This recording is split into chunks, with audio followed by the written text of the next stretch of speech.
On the news, President Buhari receives NDDC forensic audit reports.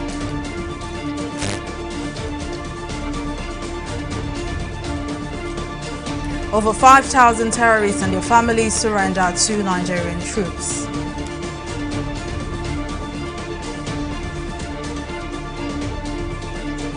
And Senate accuses CBN and NPC of non-remittance of revenue. Glad to have you join us on News Now. I am Mary Kanu. The Minister of Niger Delta Affairs, Godswill Akpabio, has submitted the final report of the forensic audit of the Niger Delta Development Commission (NDDC) to President Muhammadu Buhari in 2019, following several allegations of corruption in the agency. President Buhari ordered a forensic audit of the NDDC's operations from 2001 to 2019. The report was received on behalf of the President by the Attorney General of the Federation and Minister of Justice, Abubakar Malami, who said the audit was to ensure accountability in the approximately 6 trillion naira approved as budgetary allocation to the Niger Delta since the establishment of the commission. Akpabio disclosed that the forensic audit covered a total of 13,777 contracts. The auditors recommended, among others, the downsizing of the NDDC board as a part-time rather than a full-time appointment, recovery of $4 billion still with oil companies, and review of the NDDC master plan. And the Senate has called out the Central Bank of Nigeria and the Nigerian National Petroleum Corporation (NNPC) for failing to remit their excess revenue to the Consolidated Revenue Fund of the Federation. Chairman of the Senate Committee on Finance, Adeola Olamilekon, made the allegations during a public hearing on the 2022 to 2024 Medium-Term Expenditure Framework and Fiscal Strategy paper organized by the committee in Abuja. TV360's Oyin Adekunle tells us more. Revenue generation remains a major focus for the President Muhammadu Buhari's administration. While several policies have been made in this regard, civil society organizations have constantly called attention to alleged unwholesome activities of some ministries, departments and agencies crippling the economy. Appearing before the Senate Committee on Finance, the Director General of the Budget Office, Ben Akabweze, complains that while the federal government is making efforts to grow revenue, some heads of agencies have assumed ownership and spending illegally. With effect from the 2022 budget, developed a new and harmonized budgeting system platform for all of these 63 to be able to submit their budget. Mr. Chairman, regrettably, as we speak, 26 of these 63 MDAs have not even nominated their, provided us with the names of their people who are to be, signed on to this system, accredited to upload their budgets. Adding to the points raised by Akabweze, chairman of the Senate Committee on Finance, Adeola Olamilekon, also accused agencies like the CBN and NNPC of failing to remit revenues belonging to the federal government. Agencies like NNPC, I don't know when last they contributed from their excess revenue into the Consolidated Revenue Fund, except recently when they declare profits. And I know that profit also will translate to payment into the CRF. The Central Bank of Nigeria, of an average budget of about 2.3 trillion naira a year, it is expected that at the end of every financial year, whatever accrues to you as excess revenue, certain portion of it must be paid into the Consolidated Revenue Fund. And as we speak, within the last 5-6 years, CBN has not contributed anything. On her part, the Director General of the Debt Management Office says the country's debt burden is fast becoming unsustainable. Let's begin to look at public-private partnerships in whatever form. We have some existing assets that can be concessioned, but really when we have projects, let's look at them from the perspective of public-private partnership. Let's begin to get some of those projects to generate revenues. So we were actually happy to see that there's now a tolling policy on roads. The CBN has, however, faulted the lawmakers' claim, saying it has never defaulted in remitting 80% of its annual revenue surpluses to the CRF, while the Controller General of Customs lamented the inability of his agency to raise enough revenue from taxes on import. Oyin Adekunle, TV360 Nigeria.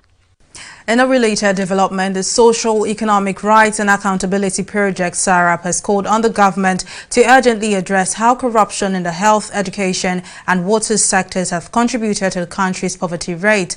While speaking with newsmen at the launch of SARAP's new report in Lagos, Senior Advocate of Nigeria Femi Falana says the government needs to do more to ensure that the basic needs of the average Nigerians are met. Poverty-stricken people, are touched by the programs of the government. But right now, the people are not feeling the impact of the government. The people are not feeling the impact of the programs. Again, what is more important? Once a government adopts foreign policies that are not the policies that are imposed on the country by the International Monetary Fund and the World Bank, these policies promote poverty in Nigeria. And the government must discard them. What you call neoliberal policies must be discarded by the government, and the government must engage the Nigerian people in formulating policies that are meant to address poverty. The Defense Headquarters has confirmed the arrest of a notorious kidnapper who has been on the watch list of the security forces. The suspect was arrested by the troops of Operation Delta Safe during a routine operation in Bonny local government area of Rivers State. Acting Director Defense Media Operations Bernard Onyuko made this known during a bi-weekly briefing on the Armed Forces of Nigeria's operational efforts across the country. Onyuko also confirmed that over 5,000 terrorists and their families have surrendered to the Nigerian troops in the Northeast Theater. Within the last few weeks, more than 5,819 terrorists comprising of foot soldiers and their commanders have surrendered with their families to own troops in the Northeast zone of the country. A total of 565 Boko Haram terrorists comprising of 3 commanders, 4 amirs, 5 nakibs and 5 cattle rustling specialists of the surrendered Boko Haram terrorists and their family members were handed over to Borno State Government in Maiduguri for further management after thorough profiling. Furthermore, within this period, own troops disconnected all illegal pipes connecting to Shell Petroleum Development Company pipelines around Oporowo right-of-way in Ahoada local government area and Edoha community, also in Ahoada local government area of Rivers State. In the same vein, troops discovered and immobilized a Cotonou boat laden with 2,000 liters of stolen crude oil. Furthermore, own troops carried out cordon and search operation around Bonny local government area, recruitment and empowerment center in search of mastermind of kidnap incidents at Abalama Bie community in Bonny local government area. During this operation, troops arrested a notorious kidnapper identified as Mr. Promise, aka Bumi. The Federal Executive Council has approved a new national policy for internally displaced persons, IDPs, in the country. Minister of Humanitarian Affairs, Disaster Management and Social Development, Sadiya Farouk, while speaking to State House correspondents on the outcome of this week's Federal Executive Council meeting, described the policy as a milestone in the government's determination to bring comfort to displaced persons. According to the minister, the policy provides a platform for stakeholders to key in and contribute towards a common goal. The overall goal of the policy is to strengthen the institutional mechanism and frameworks for the realization of the rights, dignity, and well-being of vulnerable populations through mitigation of impact and achievement of durable solutions to internal displacement in Nigeria. And with the approval of this policy, a multi-sectoral structure will fully emerge, which should ensure a coordinated, operational, and strategic response to all the humanitarian challenges our great nation is facing, and providing practical and actionable solutions that will resolve internal displacement in the country. Well, joining us now on the news to shed more light on this national policy for IDPs is Betty Abba, the Executive Director of Center for Children's Health Education, Orientation and Protection, C-HOPE. Well, thank you for joining us on the news. Now, you've visited IDP camps across the country and you interact with a lot of them. You know what the issues are. How do you feel now that the federal government has approved a new national policy for IDPs in the country? I think it's a very welcome development.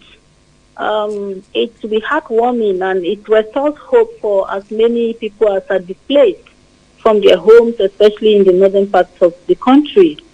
But my fear is how well is it going to be implemented? It's not just about the written policy or the announced policy. What about the political will to really implement this to the letter? And I think it's really good if the government is really serious about this and goes ahead to ensure that these people have some kind of relief. Because recently in Benue, we heard about IDPs who were killed right at the IDP camp. That means there were no adequate protection for these people. Across the north, in the last few years, we've had cases of sexual abuse of IDPs by military personnel and camp officials, which even became like an international scandal. So I think that if government really means business, they will bring a lot of succor on the way of the IDPs. I've been to IDP camps even in Abuja, which is close to the seat of power, and the conditions are extremely deplorable.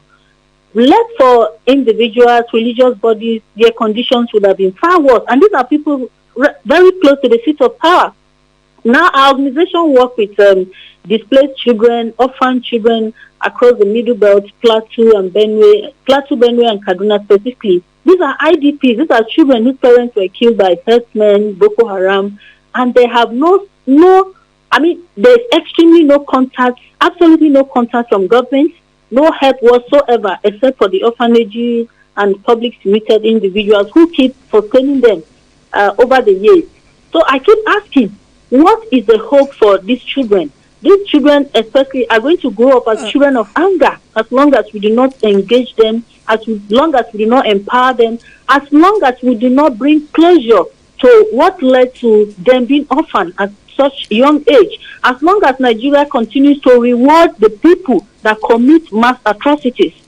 Sorry to cut you here, but talking about hope, aside from a policy in your interactions with IDPs, what other critical issues would you advise the government to look into regarding the affairs of these people?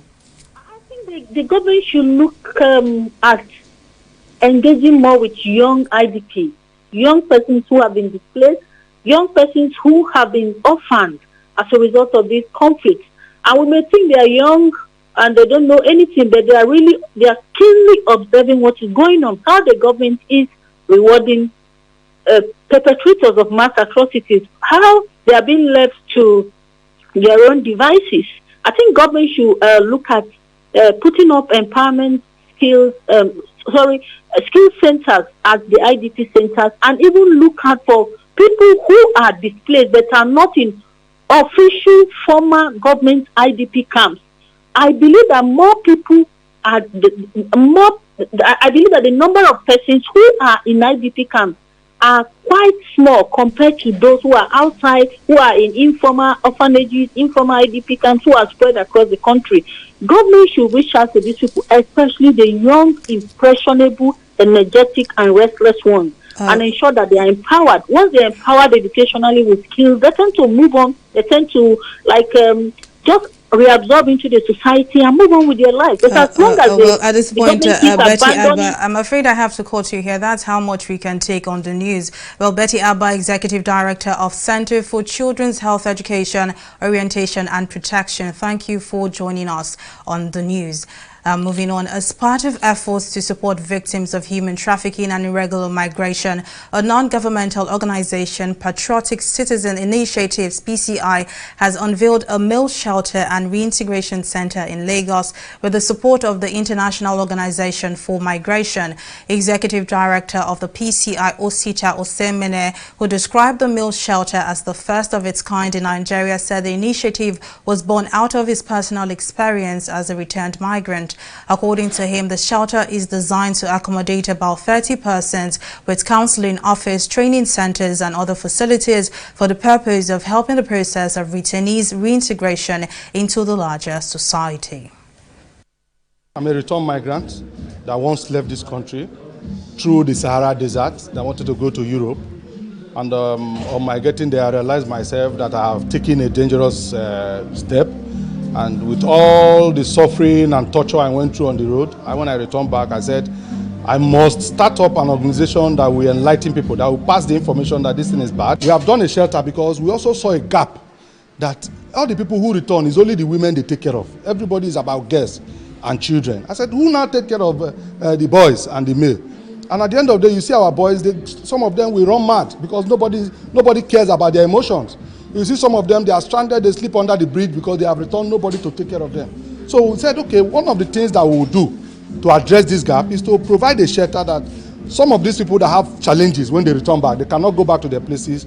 We'll be able to provide them a place that they can stay for short term and provide them emotional support, psychosocial support before they can now go back into the society. With support of the government of the United Kingdom, the overall objective is actually to provide capacity building support, but also to enhance service delivery, so that those who come back, who have been exposed to violence, exploitation and abuse, have a place to stay, where they can rehabilitate, where they can receive counseling, and they can receive the support necessary to get back up on their feet.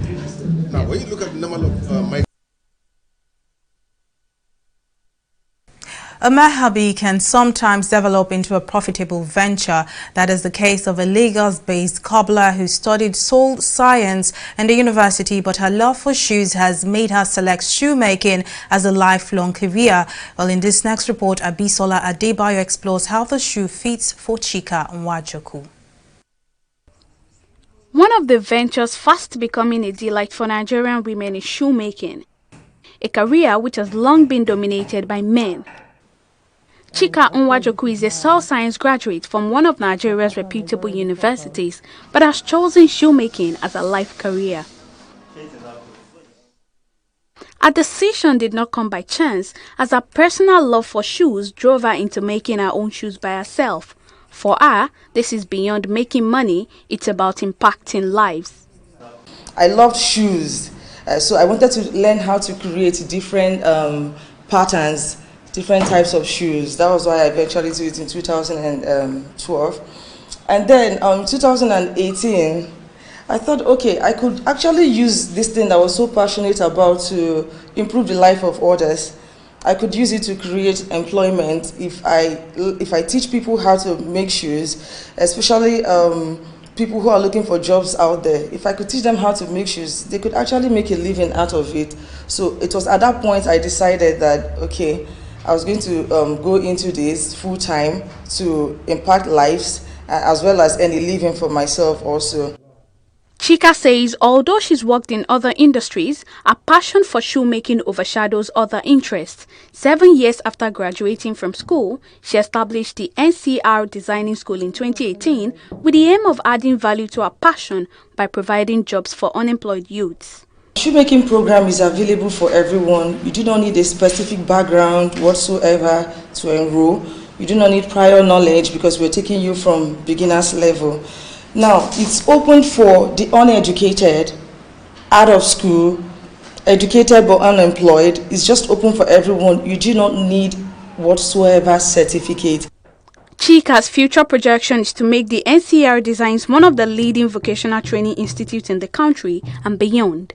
We hope to be the leading vocational institute in Nigeria, having branches in different states, so that we can be able to reach a greater number of people, instead of having people give the excuses of risking their lives coming from different angles, different states. We hope to meet them all in the comfort of their zone, and also have also have virtual trainings where we can reach them in the comfort of their zone. So in the next 5 years, we hope to be the leading vocational institute in Nigeria. And how do we achieve this? We hope to achieve this by imbibing the spirit of entrepreneurship in every woman and youth in Nigeria. With our achievements so far, Chika is well on track to fulfilling our objective of positively impacting the society and providing a means of livelihood for young Nigerians. Abisola Adebayo, TV360 News.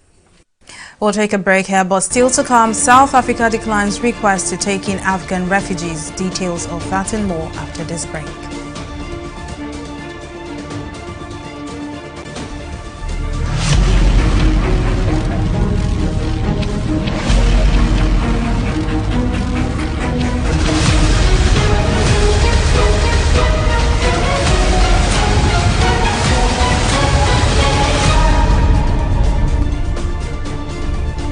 Glad to have you back. Here's a quick reminder of some of our top stories tonight. President Muhammadu Buhari has received the much-awaited report of the forensic audit into the Niger Delta Development Commission (NDCC). While presenting the report to the Attorney General of the Federation and Minister of Justice Abubakar Malami on Thursday, the Minister of Niger Delta Affairs Godswill Akpabio said the forensic audit found about 13,700 abandoned projects. We also told you that the Defense Headquarters has confirmed the arrest of a notorious kidnapper who has been on the watch list of the security forces. Acting Director Defense Media Operations Bernard Onyoko also confirmed that over 5,000 terrorists and their families have surrendered to the Nigerian troops in the Northeast Theater. And in case you missed any of our news bulletin or for more updates, do log on to our website on www.tv360nigeria.com. You can also follow us on our social media platforms on Twitter, Instagram, YouTube and Google Plus at TV360 Nigeria. On Facebook, we're at TV360 Online.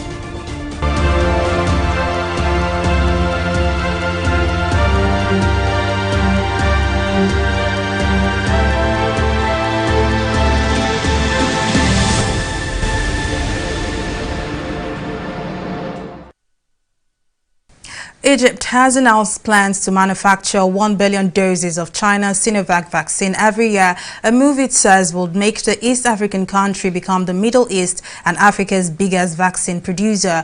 According to the nation's health minister Hala Zayed, under the deal with the Chinese pharmaceutical company, a factory in Cairo will produce more than 200 million doses per year to cover national needs. Chinese experts had previously traveled to Egypt to inspect equipment and materials for producing the Sinovac vaccine at factories belonging to state firm Vaxera. Egypt, with a population of over 100 million, has officially recorded more than 288,000 COVID-19 cases, including over 16,700 deaths. Well, we'll take another break here and return with business and international stories. Don't go away.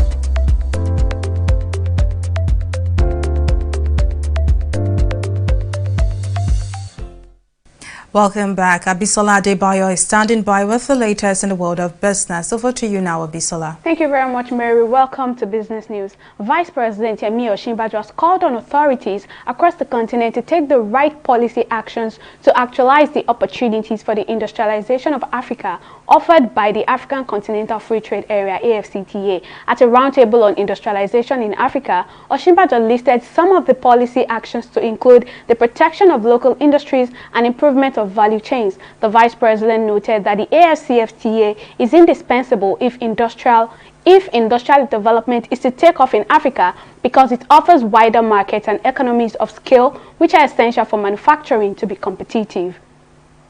We'll take a pause here and return with a review of the stock market.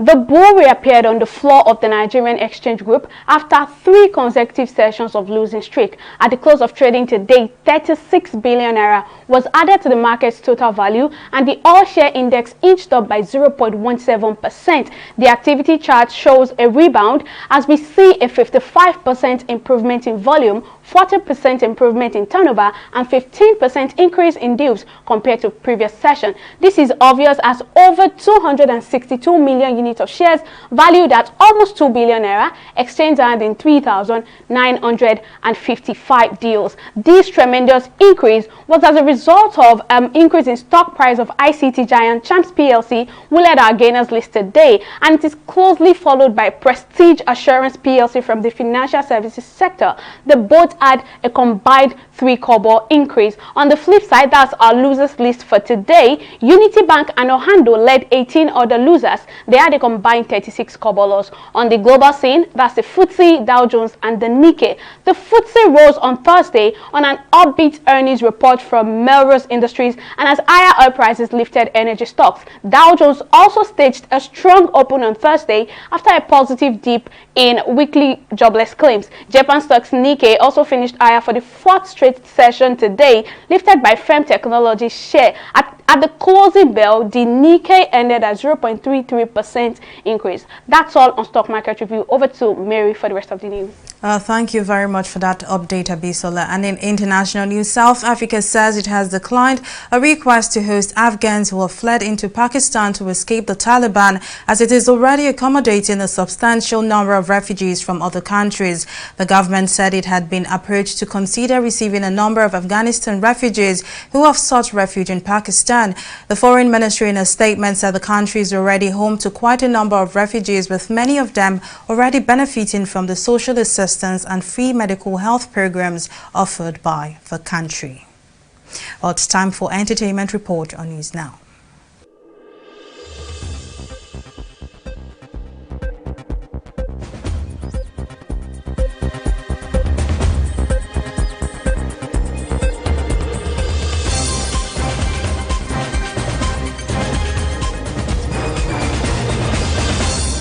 Music superstar Drake has announced that Nigeria singer Tems will be on his hotly anticipated album, Certified Lover Boy. Drake, in some Billboard ads in Lagos, announced that Tems will feature on the album, which will be released on Friday, September 3rd, 2021. As part of the promotions for his forthcoming album, Drake has been using Billboard ads in cities of the featured artist to advertise. Such billboards have been spotted in Atlanta, USA, in reference to artists like 21 Savage and Lil Baby, who are featured on the album, and there is another one in Lagos for Tems. For Tems, 2021 continues to be an incredible year.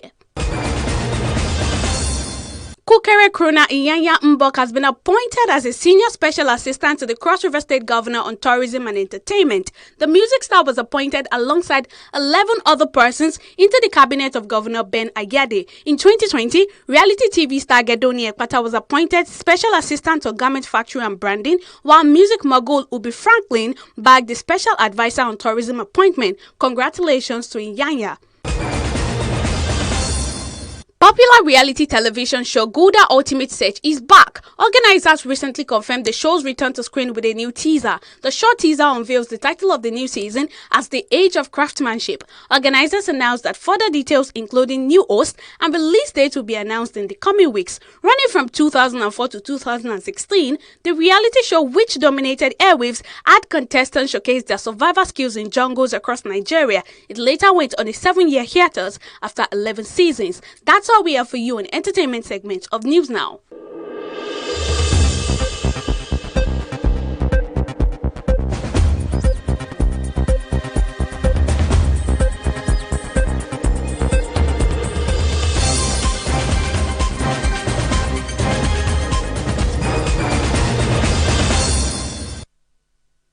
And now into sports. Captain Ahmed Musa and 14 other players invited for the Super Eagles World Cup qualifying games against Liberia and Cape Verde have arrived in the Lagos camp of the national team. 3-time African champions Nigeria will be up against the Lone Stars of Liberia at the Teslim Balogun Stadium from 5 p.m. on Friday, September 3rd, on day 1 of the qualifiers. The Eagles will be flying out of Lagos to the island of Mindelo to take on the Blue Sharks of Cape Verde in a day 2 fixture on September 7. Well, joining us on the news to discuss more on the expected performance of the Eagles is sports analyst Ajibade Abiodun. Thank you for joining us on the news. Now, what are your expectations from the match? And if the match doesn't go in our favor, how do you think Nigerians will take this? First and foremost, I think the match should go in our favor. I think the Super Eagles of Nigeria should send the Lone Stars of Liberia back home empty-handed. Nothing short of 3 points, we should get from that game. And like you said, if you don't get 3 points, if you get to lose that game, it will be a disaster. It will be a very big disappointment and a huge letdown to the fans from the Super Eagles of Nigeria. But to be honest, I think the Super Eagles of Nigeria, to go all out, should be able to get 3 points. If August FIFA ranking is anything to go by, Kenneth Ross Super Eagles will have no problems getting 3 points against Liberia. In the August FIFA rankings, Nigeria is ranked 4th in Africa, 34th in the world. But when you look at Liberia, led by Peter Butler, they're on a distant 46th on the continent of Africa and are ranked 158th in the world. Good enough also is the fact that we have our England-based players available for this game. Unfortunately, they will not be available while we take on Cape Verde in Paris. But against Liberia, we have the full complement of our players. Everyone is in camp. I watched the team train on Tuesday, and they had a very good training. And Coach General, speaking earlier today via a virtual press conference, also expressed his happiness and his delight with the quality of players he has in camp. So going by that, I think come tomorrow, we should kickstart our FIFA 2022 World Cup qualifiers on a winning note. Sports analyst Abiodun Ajibade, thank you so much for joining us on the news. Well, that's the size of our bulletin at this time. Many thanks for watching. I'm Mary Kanu. Bye for now.